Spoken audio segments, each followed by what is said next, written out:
Así que eres bienvenido. Bien, pues vamos a pasar a la palabra de Dios que nos trae nuestro pastor Hugo Tremillo. Vamos a recibirlo con un fuerte aplauso.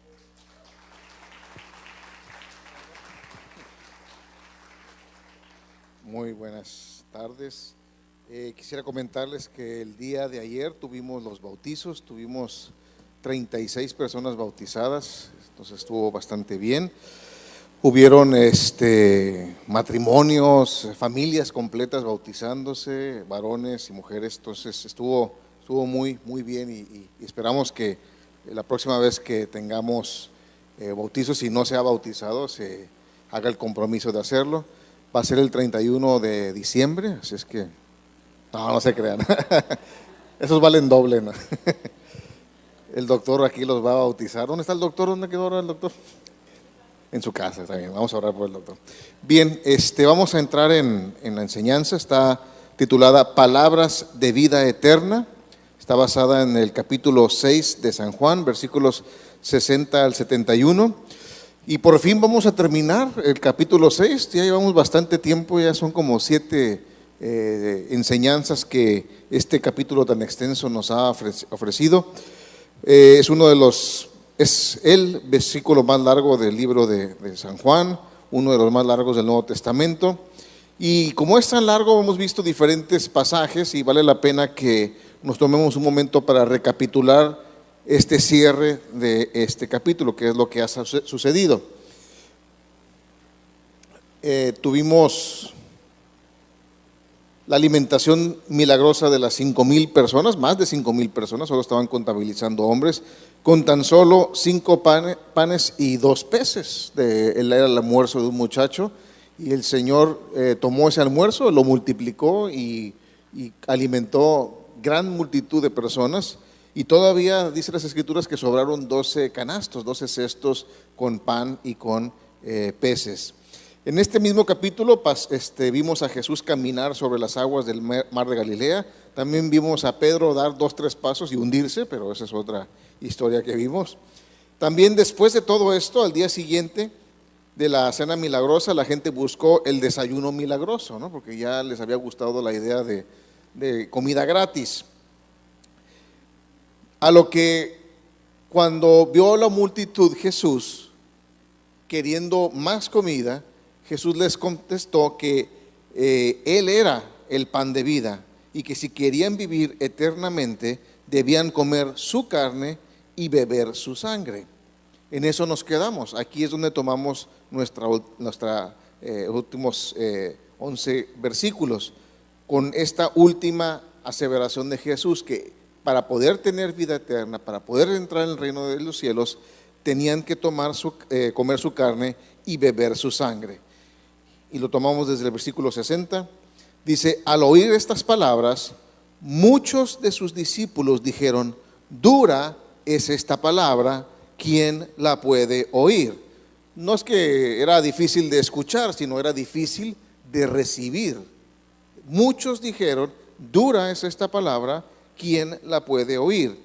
Sabiendo Jesús en sí mismo que sus discípulos murmuraban de esto, les dijo: ¿esto os ofende? ¿Esto les mueve el tapete? Prácticamente les estaba diciendo, ¿esto les escandaliza? Pues qué si viereis al Hijo del Hombre subir a donde estaba primero. Jesús les estaba diciendo, prácticamente en la versión El Cachanillo habla hoy, le dice, con tan poquito pinole se están ahogando. O sea, con esto poquito que acaban de escuchar, con eso, pues imagínate cuando vean, cuando oigan todo, no va a quedar ninguno. De hecho, así sucedió. El espíritu es el que da vida, la carne para nada aprovecha. Las palabras que yo os he hablado son espíritu y son vida. Pero hay algunos de vosotros que no creen, porque Jesús sabía desde el principio quiénes eran los que no creían y quién le había de entregar. Y dijo: por eso os he dicho que ninguno puede venir a mí si no le fuere dado del Padre. Desde entonces muchos de sus discípulos volvieron atrás. ¿Cuántos? De sus discípulos volvieron atrás y ya no andaban con él. Dijo entonces Jesús a los 12: ¿queréis acaso iros también vosotros? Una de las cosas importantes es de entender que Jesús no estaba llevando una campaña de popularidad. No quería ser el hombre más popular de Israel ni de Palestina. A él no le movió, no lo inquietó que la multitud lo dejara. Es más, él esperaba que así iba a suceder. Y tan no le inquietó que al ver la gente irse, no les dijo, espérense, estaba jugando con esto, no se preocupen. Pues no, los dejó irse. Y tan no le importó que volteó con sus apóstoles, con sus discípulos más cercanos y les dijo, ¿y ustedes qué? ¿También le van a llegar? Pues órale. Básicamente diciendo, aquí yo soy mayoría, dice el Señor Jesucristo, los demás son agregados. Le respondió Simón Pedro, Señor, ¿a quién iremos?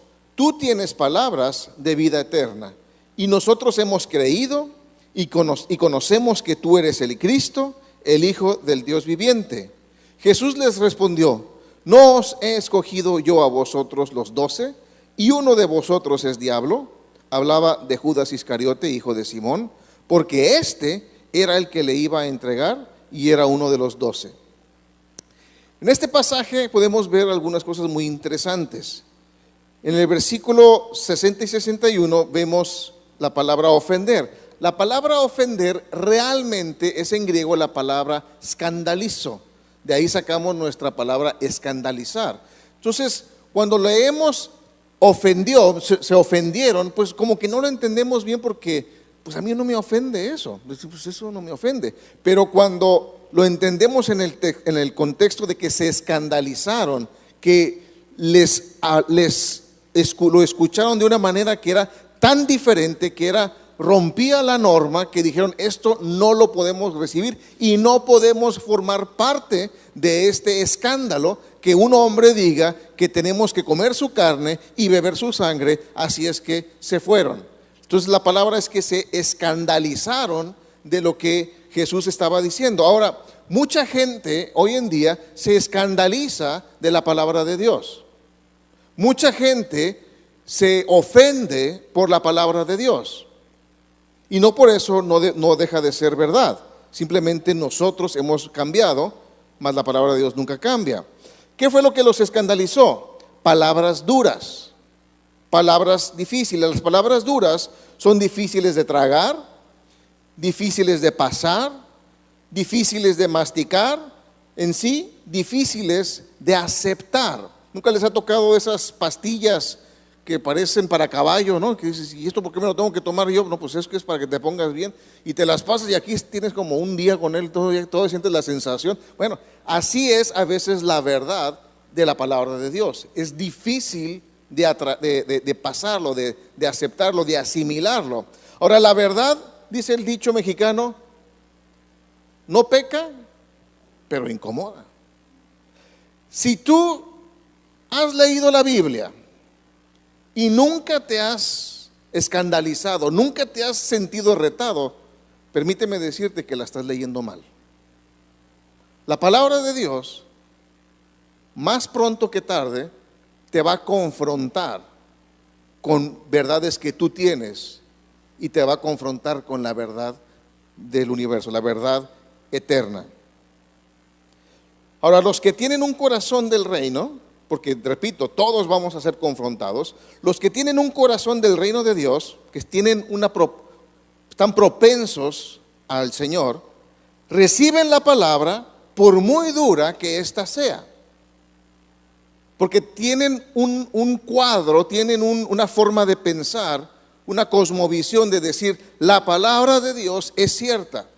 Yo me he topado muchas veces en la palabra de Dios con verdades que yo tengo, y ¿qué creen? La palabra de Dios dice otra cosa completamente diferente a lo que yo siempre he pensado. Ahora, yo me puedo poner a discutir y decir es que ha de ser esto, tratando de justificar mi verdad. Pero yo he entendido que eso es inútil, que me puedo pasar el resto de mi vida tratando de pelear una verdad del Señor y el que siempre va a salir perdiendo soy yo. Así es que ya yo he entendido que si la palabra de Dios dice blanco y yo digo negro, yo estoy equivocado. 100% de las veces yo estoy equivocado. Así es que cuando yo me encuentro que estoy equivocado en mi forma de pensar, ¿qué debo de hacer? ¿Qué es lo lógico y lo correcto hacer? Cambiar de forma de pensar. Es tan fácil y tan sencillo. En Juan 12:48 dice el Señor Jesucristo: el que me rechaza y no recibe mis palabras, tiene quien le juzgue. La palabra que he hablado, ella le juzgará en el día postrero. Tú puedes decir, yo recibo a Jesús y me encanta Jesús, pero qué divisivo era Jesús. Dijo el mismo Señor Jesucristo: yo no vengo a traer paz, vengo a traer espada. Va a haber divisiones. La palabra de Jesús no era muy popular en aquellos tiempos y no lo es ahora. Nos gusta la persona de Jesús, pero ya cuando leemos las palabras de Jesús nos confrontan, y las vamos a ver más adelante. ¿Qué se refiere con que el que me rechaza y no recibe mis palabras ¿quién es el que nos va a juzgar? La palabra. ¿Qué significa esto? Significa, le voy a traer un ejemplo de producción. Supongamos que yo soy un obrero y mi trabajo es producir esta pluma.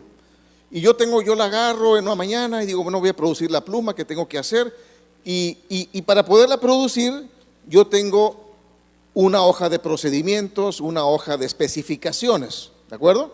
Entonces, pues la especificación dice que debe de ser negra, debe de tener tinta azul y ya, ¿no? Yo dije, hoy amanecí cromado, hoy se me pega la gana de hacer la cromada y hacer la tinta roja, y la hago a como yo quiero. Cuando termino, la tengo que entregar a un departamento terrible en las industrias. ¿Cómo se llama ese departamento? Control de calidad. Ahí es donde nos van a juzgar. ¿Está bonita? ¿Les gusta mi pluma? Está bonita, raya bien. El único problema es que no la van a comparar contra mis gustos o contra la utilidad de la pluma. La van a comparar contra las hojas de especificaciones. Y si no cumple con las especificaciones de diseño, ¿cómo se le llama? Un rechazo. ¿Y qué le hacen a las cosas rechazadas? Las destruyen. En la Biblia también hay un bin de rechazo. Se le llama infierno. Porque no cumplimos. Es que yo era un súper cristiano, era mejor que el pastor, sí, pero no cumplías con la hoja de especificaciones, porque Jesús nos dio las hojas de especificaciones en su palabra y las rechazamos. Se quedaron muy callados, ahorita vamos a ver. Ahora, entendemos que en la Biblia hay palabras duras y vamos a ver algunas palabras duras. ¿Están listos? ¿O nos brincamos esta parte? ¿Tan despiertos? ¿Tienen ganas de sufrir? Ok, vamos a ver. Vamos a empezar siempre con los hombres. Siempre empezamos aquí con los hombres. Efesios 5:25 dice: maridos, amad a vuestras mujeres, así como Cristo amó a la iglesia y se entregó a sí mismo por ella. Dios nos está diciendo a los esposos que tenemos que amar a nuestras esposas. ¿Cuántos aman a sus esposas? Levanten bien alto sus manos para que la vea su esposa. Esa mano bien arriba, 2 manos. Pero digo, yo la amo como el Tunco Maclovio, ¿no? Así como mi abuelo, el Tunco Maclovio, porque él era así golpeador y mascaba chicle y pegaba duro. Pregunta: ¿el Tunco Maclovio es la especificación? ¿Cuál es la especificación? La palabra de Dios. Entonces yo tengo que ver mi esposa, ver mi relación matrimonial y decir, a ver, ¿está cumpliendo mi relación matrimonial? ¿Estoy siendo esposo como yo quiero o como quiere Dios? ¿Estoy amando a mi esposa como Cristo? ¿Y cómo amó Cristo a la iglesia? Así de grande, así de tanto. Se entregó a sí mismo por ahí, murió crucificado en la cruz. Déjenme les digo que cuando tenemos pláticas prematrimoniales, no le digan a nadie lo que les voy a decir ahorita. Cuando tenemos pláticas prematrimoniales, los chicos se quieren casar, hacemos todo lo posible para que no se casen. Todo lo les ponemos, hombre, es un problema el matrimonio, te van a quitar tu dinero y esto. Les ponemos, pero oscura la vida, ¿no? Y si como quiera todavía se quieren casar, bueno, pues ya saben a lo que van, ¿no? ¿Por qué? Porque el matrimonio es una cosa preciosa, diseñada por Dios, es el estado ideal del hombre, pero se requiere de un hombre bíblico y una mujer bíblica para poderlo vivir. Cuando dos personas que no tienen la Biblia como su fundamento se quieren casar, es un desastre el matrimonio. Y por eso vemos lo que pasa en la sociedad. Entonces, para que un hombre realmente se quiera tener un matrimonio exitoso, le decimos, te van a crucificar. ¿Estás dispuesto a morir a ti? ¿Vas a amar a tu esposa como Cristo? Cuando un hombre ama a su esposa como Cristo, entonces se niega a sí mismo. Ya no hay fútbol. Ahora sí, ¿no? Empezaron a todos. ¿Qué decíamos del pinole? Después del Señor, después de Dios, para un hombre bíblico, lo más importante en la vida y en el mundo es su esposa. Y no es de palabra, no es de decir, ay, te amo tanto y hago lo que se me pegue la gana. Se tiene que hacer con hechos. Se tiene que hacer con un estilo de vida. Y por eso les digo que el matrimonio es hermoso, pero no es para todos. Se requiere de personas que estén dispuestas, hombres que estén dispuestos a vivir para sus esposas. Y el mundo dice, esos son mandilones. Exactamente. Y por eso hay tantos problemas en los matrimonios. Porque el hombre está programado socialmente para tratar mal a la mujer. La mujer es un ser de respuesta. ¿Qué significa eso? ¿La tratas mal? ¿Cómo crees que te va a tratar? Y la mujer, no, pero sí. ¿La tratas bien? Te va a tratar bien. Esa es la realidad.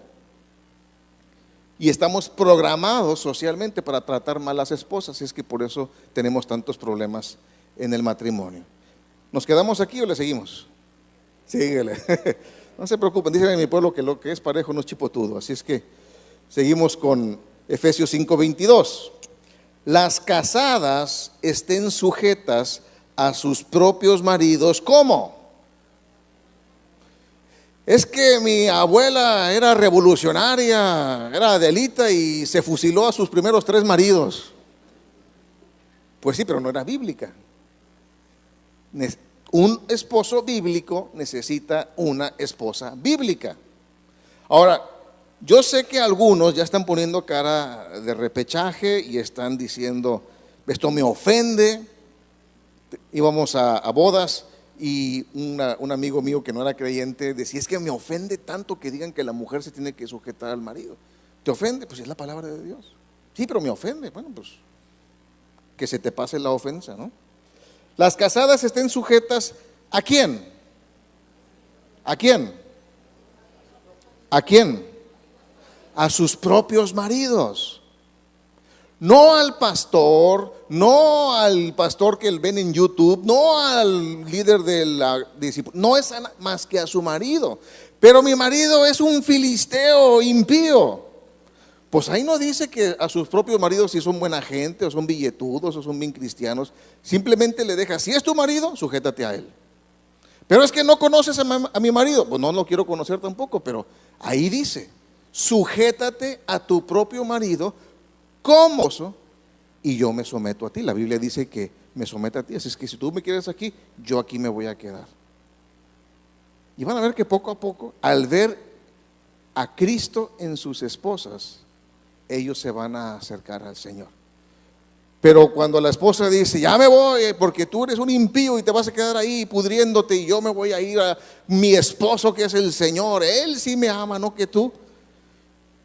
El esposo va a decir, pues ya vete y no vuelvas si puedes. Hay mujeres que creen que van a evangelizar y van a alcanzar a sus esposos poniéndoles alabanzas y poniéndoles prédicas. Ahí te traje el CD de Hugo que te mira cómo te dio en la primera parte y le borran la otra parte, ¿no? Lo de la sujeción, pero Esto es para ti, me dijo el Señor. No lo van a ganar así, no lo van a ganar así. Lo van a ganar siendo mujeres, esposas bíblicas. Vamos a salir de esto ya, porque ya los veo muy enojados. Tercer, cosas difíciles, segunda de Tesalonicenses 3, nos ordenábamos esto, no era sugerencia, era una orden, dice el apóstol Pablo. Si alguno no quiere trabajar, tampoco coma. ¿Cuántos saben que los que no trabajan son los que más comen? Porque andan de ociosos todo el día, están come y come. Ahora, yo entiendo que hay problemas económicos ahora, pero no es que dice que el que no quiere trabajar, y el que no quiere trabajar es que ya lleva 15 años buscando trabajo y no haya, ¿no? El que no quiere encontrar trabajo nomás no lo va a encontrar.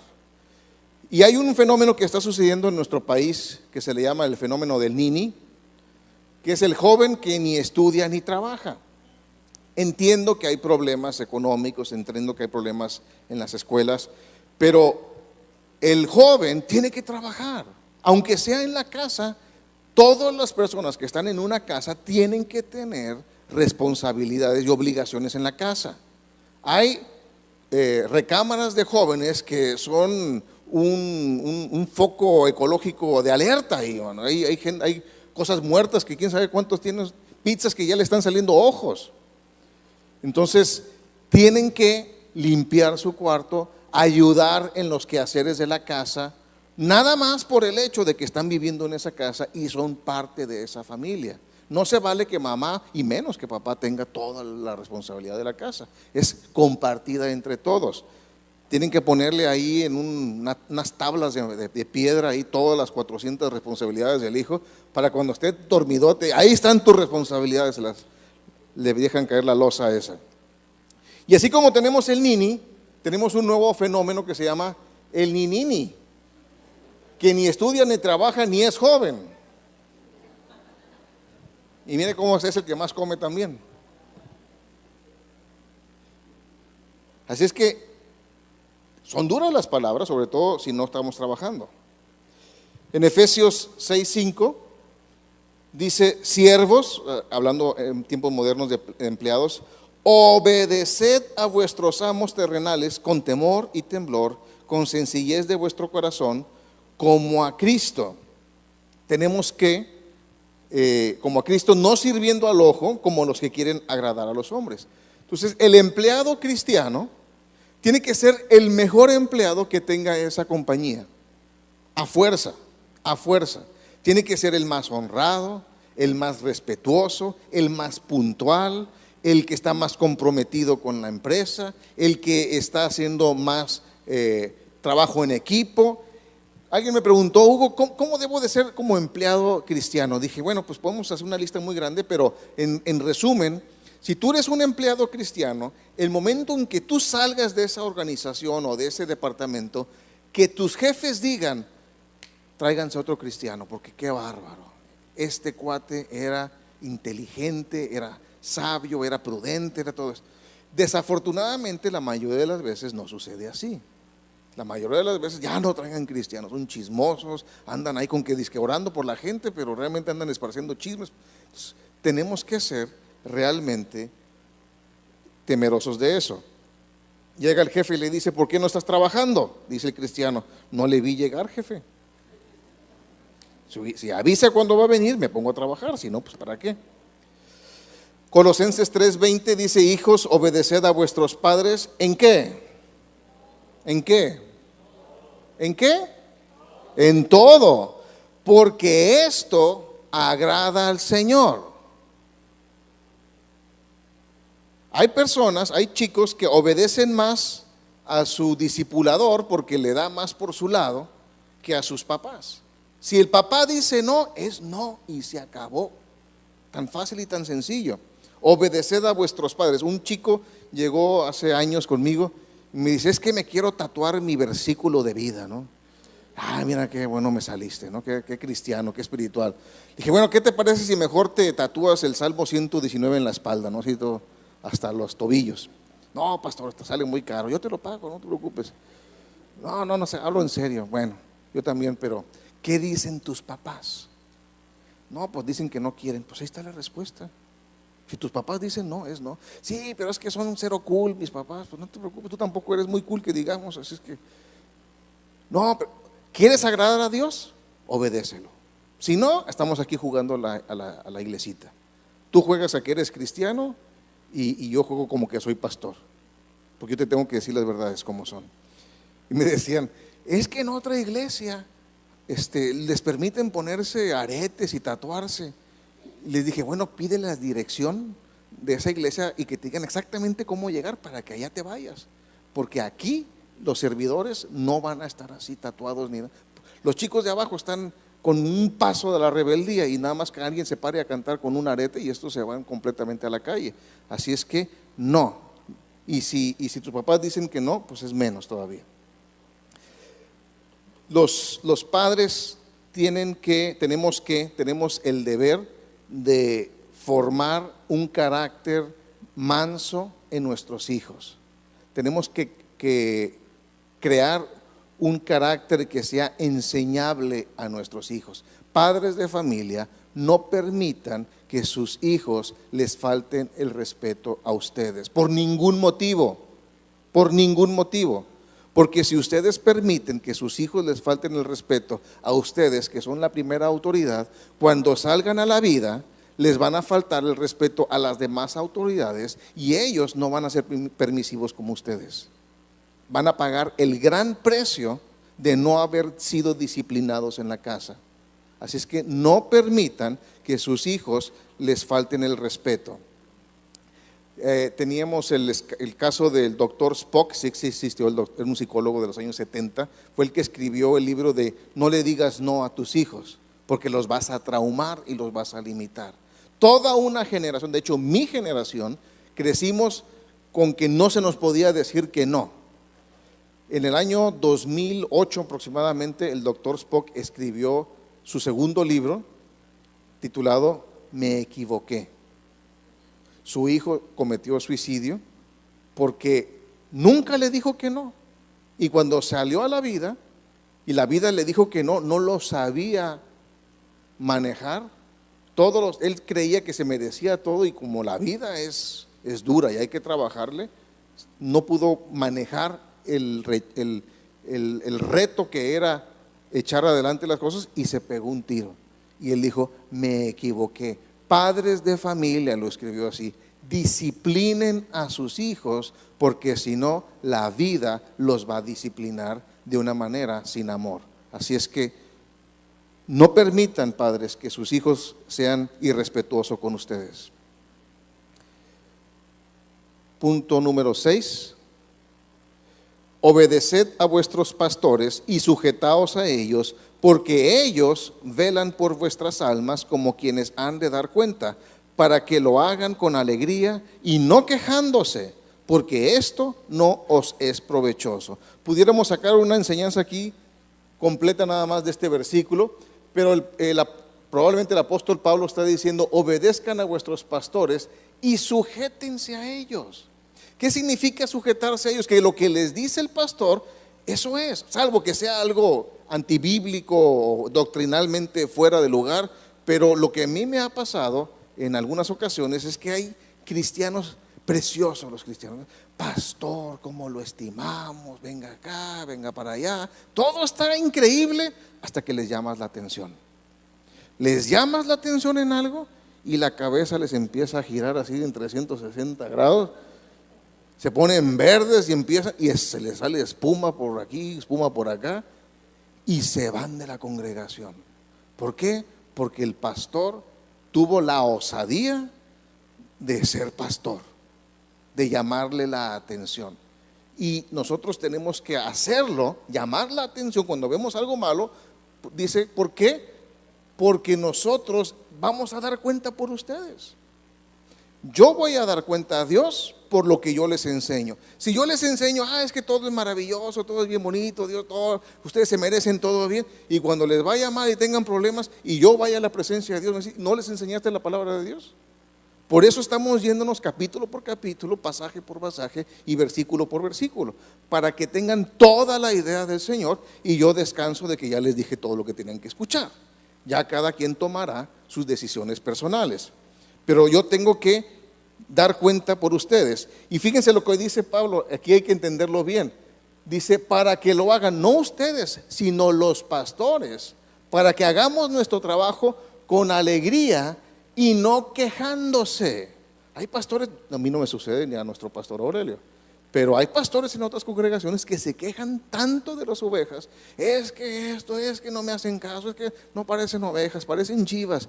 Y es un problemón con ellos y están queje y caje. Pero el apóstol dice, porque esto, o sea, que se estén quejando los pastores de ustedes, esto no os es provechoso. Es como el hijo que se hace el propósito de enfadarle la vida a los papás, por el único hecho de enfadarles la vida a los papás. Yo le diría a ese hijo, eso de nada te aprovecha. Me gustó lo que le dijo un padre de familia a su hijo cuando estaba empezando ya a ser adolescente mayor y empezó con problemas. Lo sentó el padre al hijo y le dijo, mira hijo, déjame te explico la vida aquí. Si tú quieres paz y prosperidad en esta casa, lo tienes garantizado. O sea, si tú quieres vivir la vida aquí a gusto, padre, y que te vaya bien, está garantizado. Pero si tú quieres guerra, si tú quieres peleas, las tienes garantizadas también. Tú vas a decidir cómo te vas a llevar la fiesta aquí, o en paz o en guerra.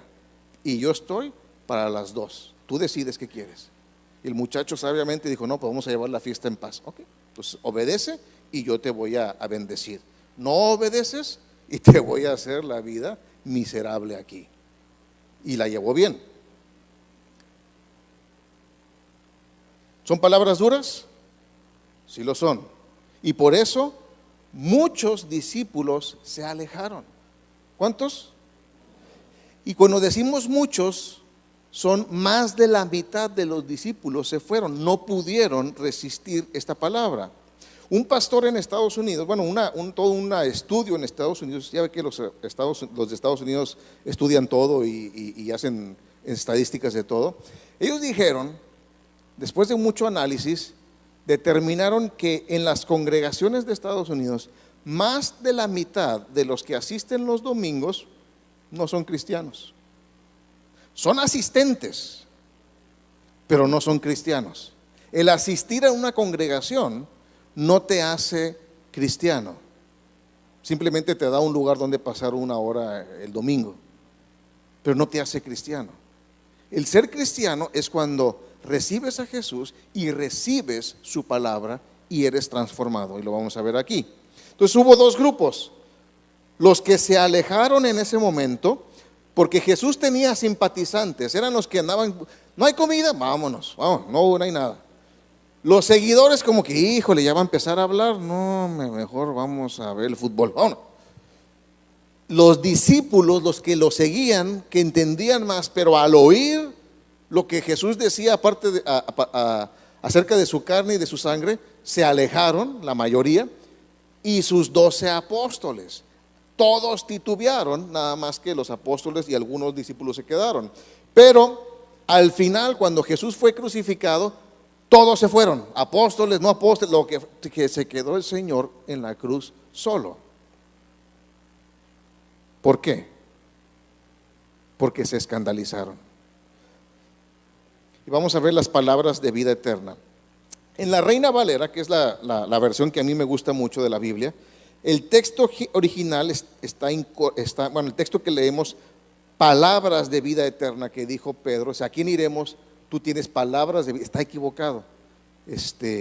Hay que estudiarlo en el griego original, porque en el griego original la palabra rema, que es palabras, tiene un artículo definitivo plural femenino que es ta. En griego dice remata, eso significa las palabras. O sea, no son palabras nada más de vida eterna, sino que son las únicas palabras, son las palabras de vida eterna. Y Jesús siempre no solo dice palabras bonitas o palabras de vida, dice las palabras, las únicas palabras que nos llevan a la vida eterna. Hay muchos líderes espirituales, hay muchos iluminados, Y en nuestra época actual de inclusión, de ecumenismo, muchos les dirán que Dios tiene muchos nombres. Es que allá le llaman Mahoma y acá le dicen Buda y acá le dicen... Y Jesús no hace eso, le da el traste con eso. En Juan 14:6 dice, Jesús le dijo, yo soy el camino y la vida y la verdad y la vida, nadie viene al Padre sino por mí. Ese es una expresión excluyente. Jesús se pone solo como el único camino, la única verdad y la única vida, comparado con cualquier otra cosa que pueda haber en la tierra. Eso hoy en día no es políticamente aceptable, pero no deja de ser verdad por ello. Con ese enunciado Jesús le cerró la puerta al humanismo, al islam, al budismo y a todo lo que no tiene que ver con Jesús. Y en el último punto que tenemos es el proceso de ascensión de Jesús. Jesús al principio en nuestro pasaje les dijo estas palabras y luego le dijo, ¿esto te ofende? Espérate a que veas cuando el Hijo del Hombre suba al cielo. Y entendemos la ascensión de Jesús normalmente como cuando después de la resurrección Él sube al cielo. Técnicamente no es así. Los que dicen saber, los teólogos dicen que el proceso de ascensión de Jesús comenzó la noche anterior de su crucifixión en el jardín del Getsemaní. Vamos a leer ahí. ¿Por qué? Porque hubo una obediencia, una decisión radical. El proceso de ascensión tuyo y mío comienza con una decisión radical. Jesús estaba a horas de ser aprendido, a momentos de ser aprendido, de ser juzgado.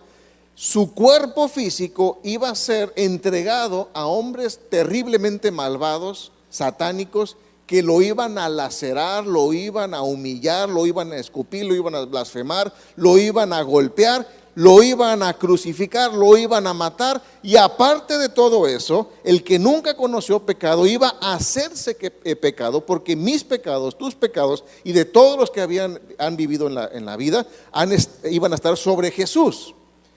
Esta agonía tan terrible que él estaba viviendo, de saber lo que le iba a suceder, hizo que tuviera una presión arterial tan alta que los vasos sanguíneos pequeños se reventaran y que la sangre empezara a fluir por sus poros sudoríparos y empezó literalmente a sudar sangre.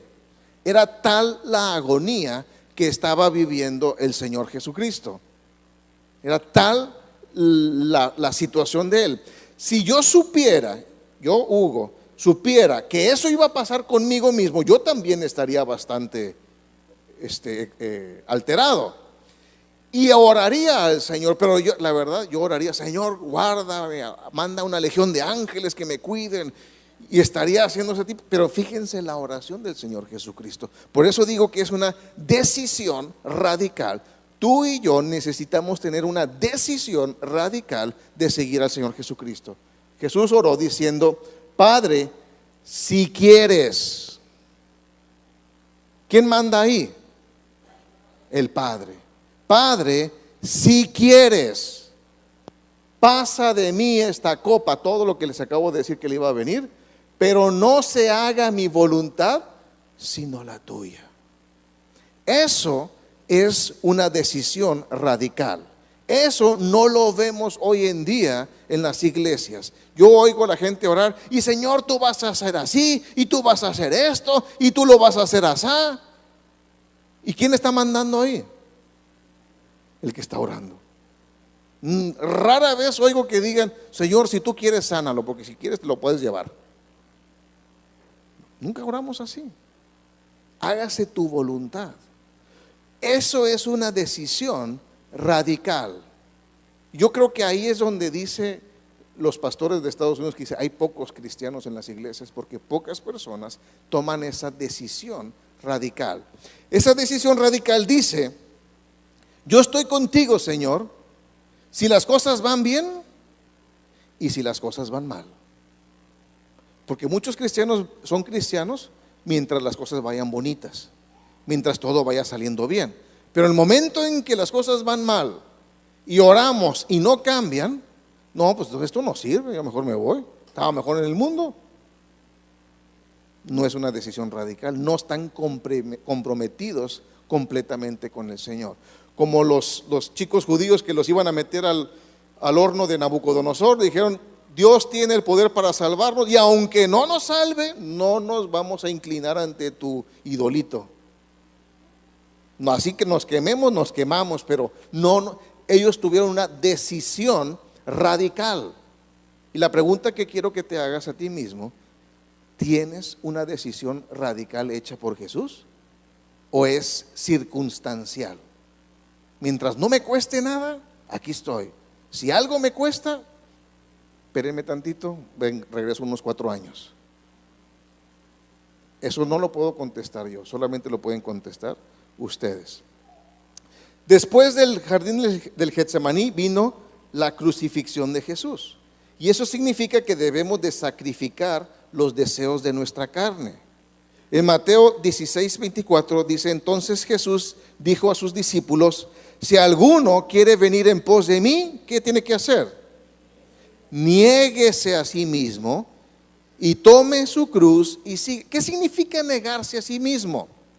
Significa que yo tenía planes antes de conocer al Señor, pero al momento de conocer al Señor, mis planes no sirven para nada. No sirve, es como el periódico de la semana pasada, no sirve para nada. Mis planes, mis deseos, mis aspiraciones están muertos. Eso es lo que Dios pide de nosotros, negarnos a nosotros mismos. Ya no importo yo, sino Cristo en mí. Eso es lo importante. ¿Qué quiere Dios que yo haga? ¿Qué quiere Dios que yo invierta mi vida en hacer? Lo siguiente para nosotros es la muerte. Cristo murió y significa que debemos de morir a la vida antigua. Colosenses 3:5 dice: haced morir pues lo terrenal en vosotros, fornicación, impureza, pasiones desordenadas, malos deseos y avaricia, que es idolatría. Uno de los problemas más graves que tienen los cristianos es un problema de gramática. Los cristianos suelen tener el problema que dicen: es que yo soy un cristiano borracho, es que yo soy un cristiano open mind, ¿no? O sea, yo estoy en acuerdo con yo soy un cristiano, por así decirlo, metalero o punk o lo que sea. ¿Por qué es gramatical? Porque el ser cristiano ya es un adjetivo, ya describe cómo debemos de ser.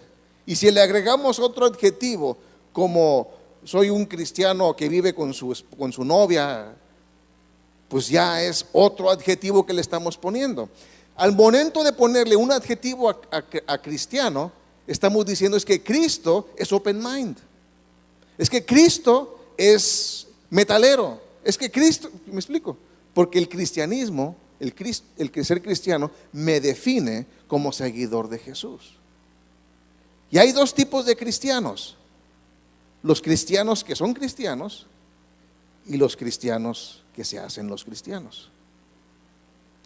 Muy diferente, muy diferente. Y ahí yo siempre les he dicho y se enojan mucho, pero se los digo otra vez: yo nada más conozco 4 cristianos en la vida.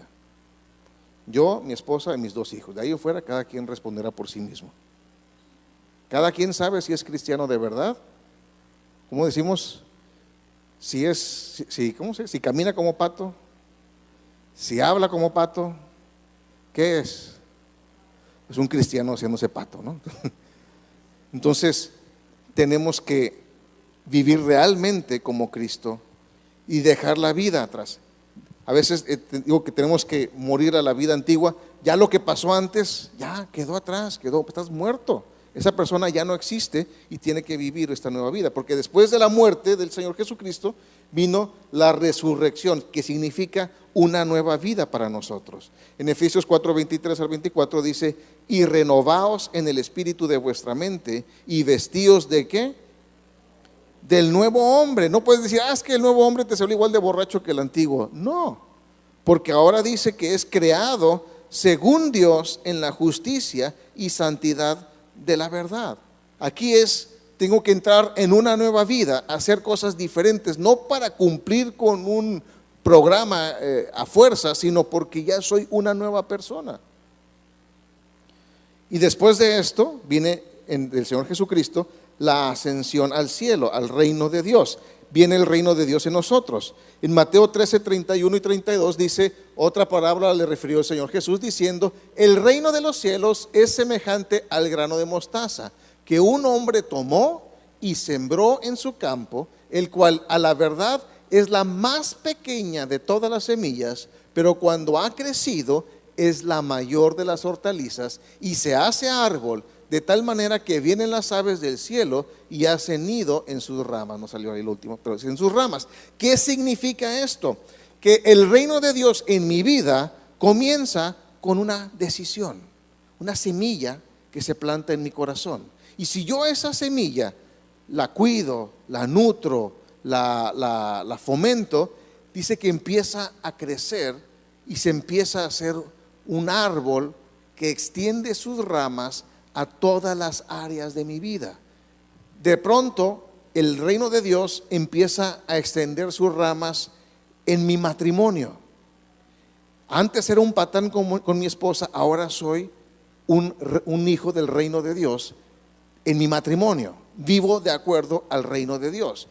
En mi trabajo, antes era un trabajador así mediocre, pero como el reino de Dios ya se extendió a mi vida laboral, ahora soy un excelente trabajador del reino de Dios, a donde voy. Y todas las áreas, los chicos que están de novios, se extiende las ramas a mi noviazgo, se extiende a mis finanzas, se extiende a mi forma en la que hablo. Ya no hablo palabrotas, ahora hablo palabras del rey, tengo un vocabulario del reino de Dios. Y se empieza a hablar en la forma en la que yo pienso, se extiende. Empieza a abarcar todas las áreas de mi vida hasta que lo cubre todo. Pero hay personas, yo sé que no hay ninguna persona así aquí, pero hay personas que le dicen a esa hortaliza, a ese árbol que está creciendo, no metas tus ramas en esta área de mi vida, esta yo la sigo controlando. Y la cortan y dice, aquí no entras.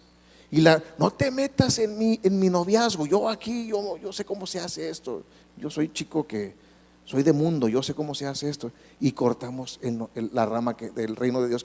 Y poco a poco empezamos a cortar. ¿Y qué sucede con esa planta? Se muere. Y luego nos preguntamos, ¿por qué hay tantos cristianos que no dan fruto? ¿Por qué hay tantos cristianos que tienen vidas que no se diferencian para nada de personas del mundo? Sí, asisten los domingos, sí, a lo mejor van a un grupo, pero no hay fruto en sus vidas porque no permiten que el reino de Dios se extienda a todo y tome control de todo. Yo le digo a ese tipo de personas que es mejor, si quieres vivir en el mundo, pues déjate de hacer, engañarte a ti mismo y vete al mundo. Y ya cuando te zangolotee el mundo y te golpee, ya podrás regresar sabiendo, ya probaste lo que es el mundo y ya podrás empezar a buscar ahora sí las mieles del Señor. Pero sé inteligente y si ya estás aquí, mejor disfruta del reino de Dios. Porque el que está con un pie en el mundo y un pie en el Señor, ni disfruta del mundo ni disfruta del Señor, la verdad. O métete completamente con el Señor o rífatela en el mundo a ver qué te pasa. Pero no te conviene estar. A eso la palabra de Dios le llama tibios. Tibios. No son ni tan malos, pero tampoco no se parecen a Jesucristo. Ahí andan de tibios por la vida. No seas así.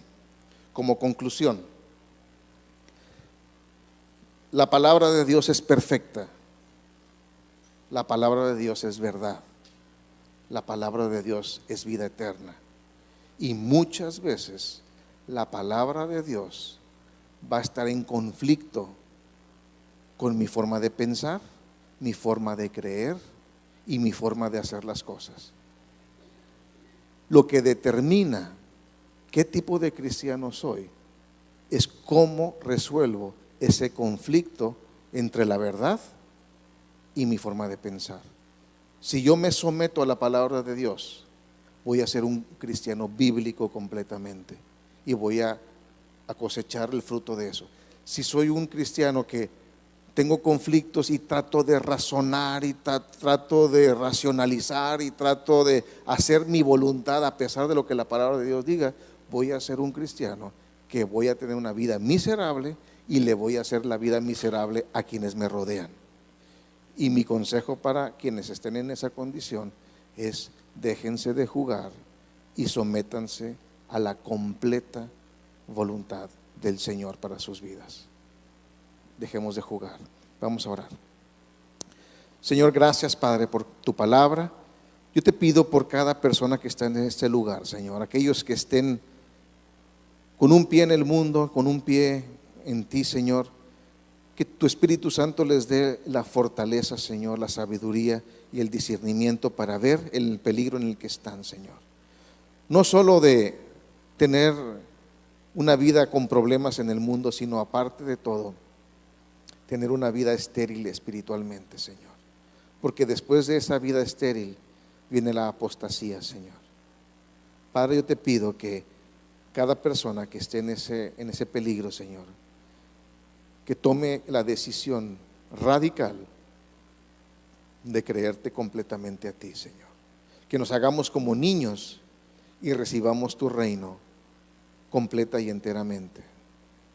No permitas, Señor, que estemos vacilando y estemos jugando con cosas tan importantes como la eternidad, Señor. Llévanos, Señor, por todo camino de verdad y todo camino de justicia. En el nombre de Jesús. Amén y amén. Bien, pues vamos a entregar nuestros diezmos y nuestras ofrendas, pero con eso, pues imagínate cuando vean, cuando oigan todo, no va a quedar ninguno. De hecho, así sucedió. El Espíritu es el que da vida, la carne para nada aprovecha.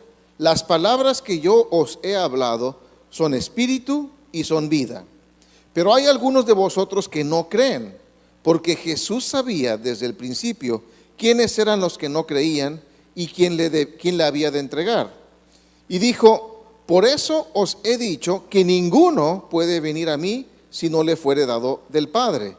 Desde entonces muchos de sus discípulos volvieron atrás. ¿Cuántos? De sus discípulos volvieron atrás y ya no andaban con él. Dijo entonces Jesús a los 12: ¿queréis acaso iros también vosotros? Una de las cosas importantes es de entender que Jesús no estaba llevando una campaña de popularidad. Para poder entrar en el reino de los cielos tenían que comer su carne y beber su sangre. Y lo tomamos desde el versículo 60. Dice: al oír estas palabras, muchos de sus discípulos dijeron: dura es esta palabra, ¿quién la puede oír? No es que era difícil de escuchar, sino era difícil de recibir. Muchos dijeron: dura es esta palabra, ¿quién la puede oír? Sabiendo Jesús en sí mismo que sus discípulos murmuraban de esto, les dijo: ¿esto os ofende? ¿Esto les mueve el tapete? Prácticamente les estaba diciendo: ¿esto les escandaliza? Pues qué si viereis al Hijo del Hombre subir a donde estaba primero. Jesús les estaba diciendo, prácticamente en la versión El Cachanillo habla hoy, le dice: con tan poquito pinole se están ahogando. O sea, con esto poquito que acaban de escuchar. Así que eres bienvenido. Bien, pues vamos a pasar a la palabra de Dios que nos trae nuestro pastor Hugo Tremillo. Vamos a recibirlo con un fuerte aplauso.